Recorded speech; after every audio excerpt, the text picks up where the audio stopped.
But without further ado, let's go back to the D&M Leasing Hotline. Welcome, one of the best to ever do it, NFL draft analyst of The Athletic, Dane Brugler. Dane, how are you, sir? Thank you so much for giving us some time.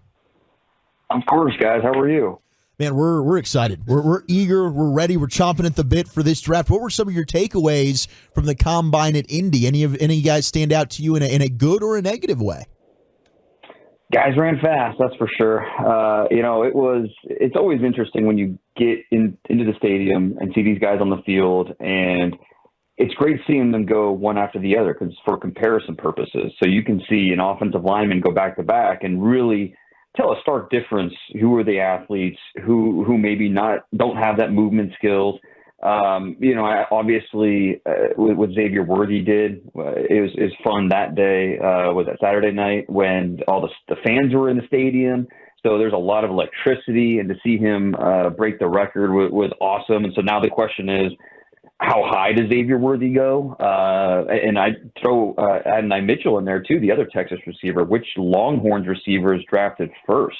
Both those guys tested outstanding. And so this is another awesome wide receiver group. We're going to see three of these guys go very early. And then Brian Thomas from LSU will go somewhere in the top 15. And then who's that next guy? Is it one of these Texas receivers? So receiver, another strong group. Tackle, it's such a top-heavy group this year. We're going to see a lot of tackles fly off the board. In my mock draft that came out this week, I think I had 8 offensive tackles in there. Mm-hmm. So this is a good year to get a tackle if you need it, which I think is music to a lot of ears of Cowboys fans. Hey, Dane, thanks for making time for us as always. You mentioned with guys, these tackles, and I'm kind of looking at this with Amarius Mims and his situation. You talk to a lot of NFL guys around the league and guys and gals. Is there concern about the number of games that he's played in his career? Are these guys and gals, are they saying not a big sample size? Are they what's the biggest concern about him? Yeah, right. What do scouts? They appreciate body of work, right? They don't go just off of one game, two. They want the whole body of work to get a better sense for the player that you are. And Amarius Mims has a grand total of 8 starts to his name. And obviously that's not great. But I'll tell you what, there are a lot of teams picking in the back half of round 1 that I think are okay with that, because if Amarius Mims had twice as many starts or 3 times as many starts, he'd be a top 10 pick, because he is that type of guy. He is 6'8", 340. The movement skills are awesome. It's all very natural for him. His first career start came last year in the playoffs against Ohio State, and he looked fantastic. And Cedric Van Pran, the center at Georgia, kind of said it best. When you have the God-given gifts that Amarius Mims has, you don't need 1,000 reps to come in and really get your feet wet and get comfortable. He has everything. He has all the tools. Now, obviously, with experience, you can't substitute experience. In terms of its technique, in terms of anticipation, block recognition, all these things. But if you're projecting forward 3 years from now, if Amarius Mims is the top tackle from this draft class, I don't think anybody would be surprised. Dane, how many plug and plays do you have saying that those first say 9 guys? Do you feel like that they're all plug and plays starters right off the jump? No, I don't want to say all of them, but most of them, I think you throw them in there. I mean, Joe Alt from Notre Dame, he's just turned 21 years old, still a young player, but I think he's ready for it. There's a lot of Jake Matthews to his game. Olu Fashanu, another guy, just turned 21 years old, but and he will have some hiccups, especially in the run game. But you see him move, you see him sit down versus power, you see his body control in pass protection, and I think you're really encouraged by that. Felice Fuaga from Oregon State. He's probably, you could argue, the most NFL ready of these tackles. But he's probably I don't know if you trust him on the left side, might be a right tackle only. Teams are kind of split on that. Tyler Guyton's the one tackle where it's like, okay, he could come in and win a job from day one in training camp, but he also might need some time. He's a little tougher to figure out. Obviously, another freak athlete, former tight end, former defensive lineman, but moves really well. He has an answer for counters, but he is one of those tackles that might fall a little bit into the Cowboys range, into the 20s, because there are some questions about how long until everything clicks for him. Dane Brugler with us here in the GBag Nation. The Cowboys are in a situation where they might need a tackle and also a starting center. When you look at how the draft stretches, is it better to address center in the first round at 24 and then circle back in the second or third to address tackle, or vice versa? Oh, we're talking centers. We're cooking. Let's now. go, All baby. Right. I tell you, this is a great year for centers. It's kind of crazy. I tweeted this earlier. If the over/under is 4.5 on the number of starters that come out of this class at center, I'm taking the over. I mean, we could see 5, 6 centers become legitimate starters from this group.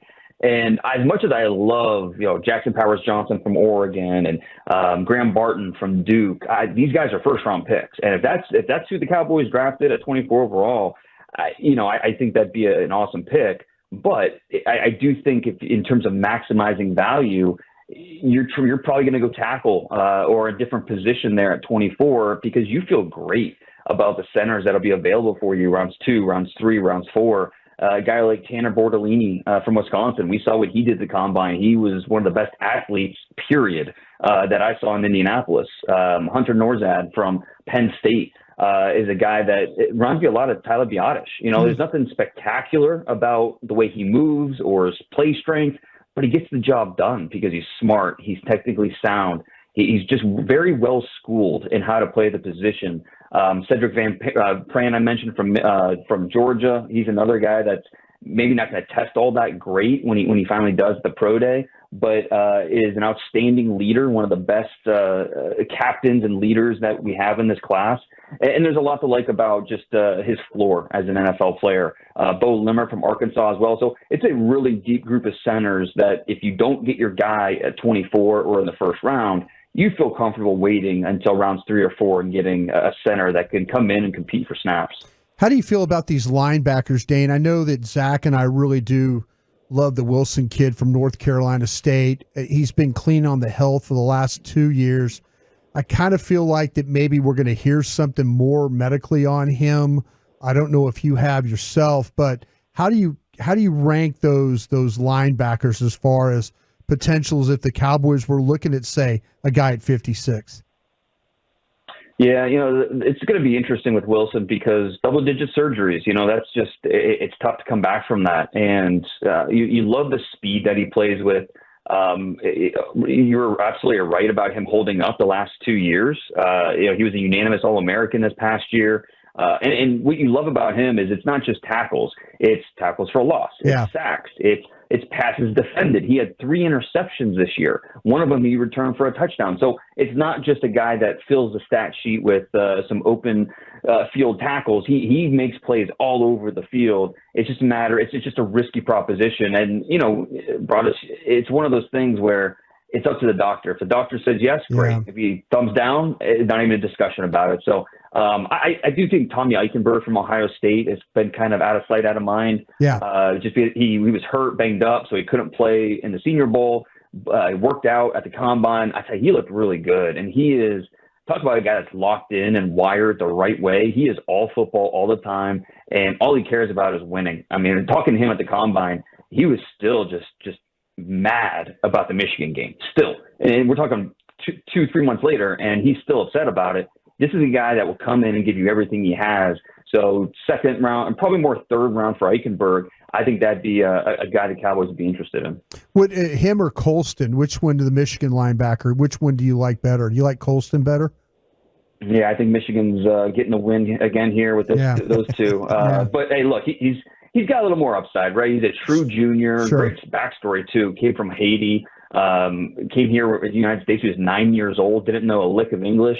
But football, that's what really kind of got him acclimated with American culture and learning the language and everything. And so he started as a freshman at Michigan and just keeps getting better and better. I think in terms of upside, in terms of all-around talent, Colston gets the edge. But, is he going to make it to the Cowboys' second-round pick? I'm not sure he makes it that far.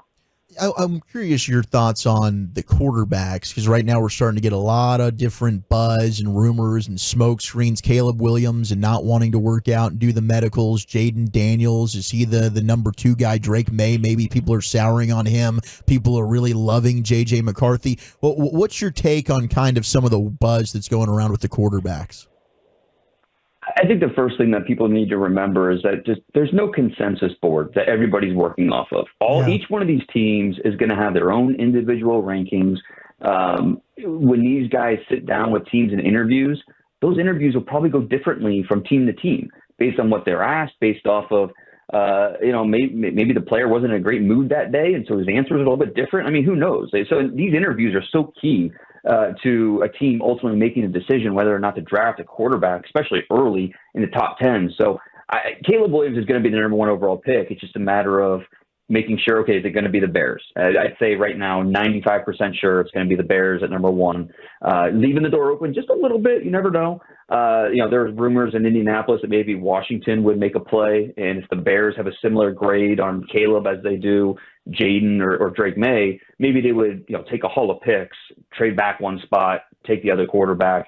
I think that's unlikely, but just putting it out there. Caleb Williams going to the Bears at 1, and then the Commanders at 2 will be interesting if they go for Drake May or Jaden Daniels, and then the Patriots at 3. We know they need a quarterback, and it's just a matter of, do they like the third guy that's available for them? If they do, that's the pick. If they don't, they're probably trading out of there for one of these quarterback desperate teams that wants to move up for a quarterback. If the Falcons don't get Kirk Cousins, look for them to trade up and get one of these quarterbacks. If the Falcons do get Kirk Cousins, look for the Vikings to trade up and get one of these quarterbacks. And then you have J.J. McCarthy, who's right there. I think there's a good chance he's somewhere in the top 7 picks. And the Giants at 6 are certainly in play. So, the quarterbacks, it's always what drives the conversation with the draft. And it's no different this year with 4 really intriguing guys at the top. And then you even include Bo Nix and Michael Penix in the discussion, because they're teams that need quarterbacks. Denver, if they get shut out with these quarterbacks and they don't make a splash in free agency, is Bo Nix their next best option? So, there's a lot of interesting rumors going around with these quarterbacks, and that's not going to stop as we go through the month of March. Dane, in the last minute or so that we got you here, the running back situation, the Cowboys are probably going to look at that very strong. Brooks, Benson, how do you see that maybe playing out if you needed a second or third round running back if you're looking for the Cowboys? Yeah, I think there's like 8, 9, 10 running backs all in that range of late 2, middle 3rd, early 4th. There's a lot of options, even if they decide to wait. I think you can get away with that. A guy like Tyrone Tracy from Purdue is a really talented player who tested really well at the combine. So this is a draft that's full of third-round running backs that comes in all shapes and sizes. They offer something all a little bit different. So I think if the Cowboys are shopping in that range, that third-round range, they're going to have plenty of options if depending on what type of running back they want to go after. And then finally, Dane, I know you get to watch all these guys, and you put so much work into it, and we're lucky to have you. But do you have a favorite pet cat of yours so far in this draft class? Yeah, it's hard not to say Troy Fautanu from Washington. I mean, loving him on tape and then watching him in person at the combine, I was just like, he is everything we thought he'd be. I mean, he's, whether you like him at tackle or guard, get him on my team. So he's a locked top 25 pick. And I'll tell you what, if he's available at 24, he won't be available at 25. So it's just a matter of how far he's going to last. I like it. You're a beast, Dane. Thank you so much, man. We look forward to keeping up with you in all your work and mock drafts leading up to the draft. And it'll be here before we know it. Take care. Anytime, guys. Thanks.